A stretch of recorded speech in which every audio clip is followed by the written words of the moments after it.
ગીર સોમનાથથી સમાચાર આવી રહ્યા છે, જ્યાં ભોજનમાં અખાદ્ય જથ્થો મળ્યો હોવાના આક્ષેપો કરવામાં આવ્યા છે। ગીર સોમનાથથી સમાચાર, જ્યાં ભોજનમાં અખાદ્ય જથ્થો છે તે મળી આવ્યો છે। મધ્યાહન ભોજનમાં અખાદ્ય જથ્થો વપરાયો હોવાના આક્ષેપો થયા છે। ચોખામાં જીવાત મળ્યાનો વાલીઓનો દાવો છે। વાલીઓએ શાળામાં હોબાળો મચાવ્યો હતો અને જથ્થો સીલ કરી લેબ ટેસ્ટ કરાવવાની માંગ પણ કરી હતી। તપાસ સુધી અભ્યાસ કાર્ય બંધ રાખવા પણ માંગ કરાઈ છે। નાયબ મામલતદાર સ્થળ પર પહોંચ્યા હતા અને તપાસ હાથ ધરી હતી।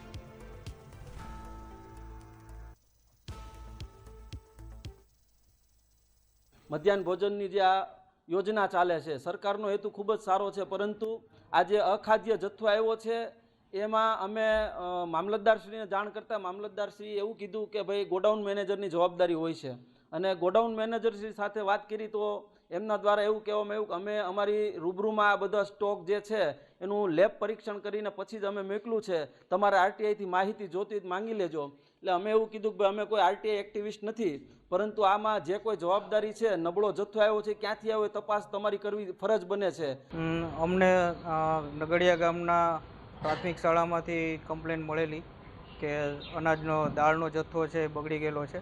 આ બાબતે અમારા જિલ્લા કલેક્ટર શ્રીની કચેરીથી સૂચના મળતા અને અમારા કચેરીના વડા મારફત અમને સૂચના મળતા આજરોજ અમે સ્કૂલે આવેલા છે આની તપાસ માટે। અમે જે કોઈ આના માટે કાર્યવાહી કરવી પડે તેના માટે અમે સંબંધિત સંચાલકશ્રી, આચાર્યશ્રી, દુકાનદારશ્રી અને આ જથ્થા બાબતે જે કંઈ નિયમ અનુસારની કાર્યવાહી હશે। અમારી શાળામાં અનાજનો જથ્થો એવો આવ્યો છે જે અખાદ્ય છે। જ્યાં સુધી આની ઉપર કાર્યવાહી નહીં થાય ત્યાં સુધી અમે કોઈ શાળાએ આવશું નહીં। ઓકે, તો તમે હવે એનું સર્ટિફિકેટ મોકલો, ઈ એજન્સી કઈ જે પાસ કરવા વાળી છે ઈ મોકલો ને તુર દાળના ફોટા જોઈ જાઓ। હવે ત્યાં સુધી તમે નગડિયા મધ્યાહન ભોજનની તુર દાળ જોવા નહીં આવો ત્યાં સુધી ત્યાં ગોડાઉન માંથી માલ વિતરણ નહીં કરતા। અને સૂચના ગણવી સૂચના ગણજો। તમે એવું નહીં કહેતા કે એક સામાન્ય વ્યક્તિ કઈ રીતે સૂચના આપે। હું તમને આના ફોટા મોકલું આ નંબરમાં, તમે એમ કહો આનું સેમ્પલ પાસ થયું, કોણ છે સેમ્પલ પાસ કરવા વાળો? અને આવું સેમ્પલ પાસ થઈ જતું હોય એલા ભાઈ એવું સેમ્પલ નથી, અહીંયા દાળ વ્યવસ્થિત જ છે મારી આગળ। તો આ અમારી ઘરની દાળ છે અહીંયા? ઈ મને શું ખબર, આપણે જે સ્ટોક પડ્યો ને જવાબદારી વાળી વાત કરો, જવાબદારી વાળી વાત કરો। અહીંયા તમે જોઈ જાઓ આવીને। ગોડાઉન વાળા ભાઈને મેં ફોન કર્યો, મને કહે કે અમારે કોઈ પણ માલ આવે એટલે અમે એનું સેમ્પલ લઈ લે। મેં મારી જાતે બધી જ બેગમાંથી બંબીઓ મારી એનું ગાંધીનગર લેબ ટેસ્ટ કરાવ્યું પછી વિતરણ કર્યું છે। આવો જવાબ। હા તે વાત બરાબર છે, એ રીતે જ હોય છે। તો આ ક્યાંથી આવ્યું સાહેબ અમારે?